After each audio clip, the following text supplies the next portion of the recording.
प्रिय दर्शकों, जय माता दी। हमारा आज का विषय है पुनर्विवाह योग। जैसा कि हम जानते हैं, विवाह मानव जीवन का सर्वश्रेष्ठ संस्कार होता है। विवाह एक पुनर्जन्म भी होता है। मनुष्य विवाह के सपने संजोता है। मन ही मन दाम्पत्य जीवन के सपने देखकर आनंदित होता रहता है, किंतु विवाह में प्रारब्ध का, भाग्य का सबसे ज़्यादा हाथ होता है, जो अपना रंग दिखाता ही दिखाता है। कर्म के लेखे को ना कोई मिटा सका है, ना कोई मिटा सकता है। बाल विवाह, पुनर्विवाह, बहुविवाह, अंतरजाति विवाह या फिर विवाह का न होना, यह सब प्रारब्ध और भाग्य से ही सुनिश्चित होता है। हमारा आज का वीडियो पुनर्विवाह पर आधारित है। हमारी कुंडली में यह योग कैसे निर्मित होगा, यह हम कुछ सूत्रों से जानते हैं। पहला सूत्र, लग्न कुंडली के 5वें भाव में राहुदेव विराजमान है। सप्तमेश 12वें भाव में चला गया है और लग्न में कोई ग्रह स्थापित हो गया है। तो यहाँ पर 5वें भाव में राहुदेव वक्री होकर सप्तम दृष्टि से 11वें भाव को देखेंगे, तो यहाँ पर वह विवाह करवा देंगे।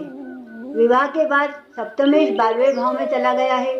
12वें भाव में बैठा ग्रह 6ठे भाव को सप्तम दृष्टि से देखेगा, तो यहाँ पर आपका जीवन साथी से विवाद शुरू हो जाएगा और विवाद के कारण आप दोनों में इतना तनाव होगा कि विवाह टूटने की स्थिति बन जाएगी और विवाह टूट जाएगा। अब लग्न में बैठे ग्रह को बल मिल जाएगा और लग्न में बैठा ग्रह भी सप्तम दृष्टि से 7वें भाव को देखेगा, तो यहाँ पर आपका पुनर्विवाह होगा।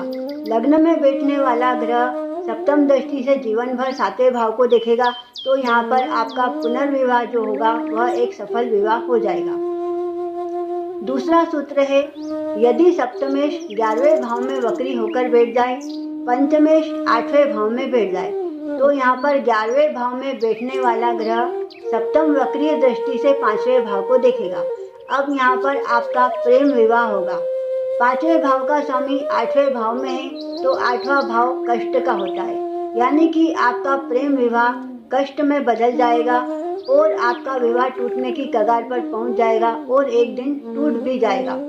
अब पंचमेश की दृष्टि दूसरे भाव पर सप्तम दृष्टि पड़ेगी, तो यहाँ पर आपका कुटुंब भाव बलवान होगा और कुटुंब के लोग आपको समझा बुझाकर आपका पुनर्विवाह करवा देंगे।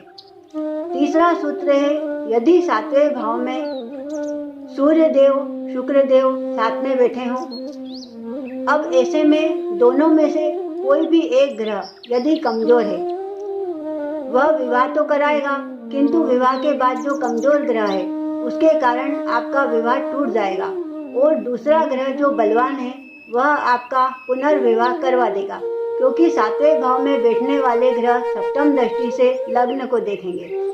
ऐसे ही यदि सूर्य के साथ शनि देव विराजमान हो जाए या राहु देव विराजमान हो जाए, तो यहाँ पर जो ग्रह दोनों में से कमजोर होगा वह विवाह करवाएगा और छुड़वा देगा।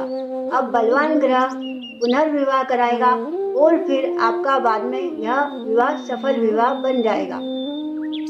मेरे प्रिय दर्शकों, यदि इस तरह का कोई योग आपकी कुंडली में निर्मित हो रहा है, तो आप अपनी कुंडली अवश्य दिखवाइए और अपने जीवन साथी के दुख से बचने के लिए आप कोई निवारण अवश्य कीजिए, जिससे कि आपको पुनर्विवाह ना करना पड़े और आपको यह दुख ना भोगना पड़े। तो इसका जो निवारण है वह आप कलश विवाह करवा के निवारण कर सकते हैं और कलश विवाह करवाने के बाद 2 विवाह का योग समाप्त हो जाता है। जीवन साथी की भी मृत्यु नहीं होती है, या तो मृत्यु होगी या तो तलाक होगा, तो आप इस दुख से बच सकते हैं। तो आप अपना कलश विवाह करवाइए और इस दुख से बचिए। मेरी यह जानकारी आपके लिए कल्याणकारी हो, इसी के साथ जय माता दी।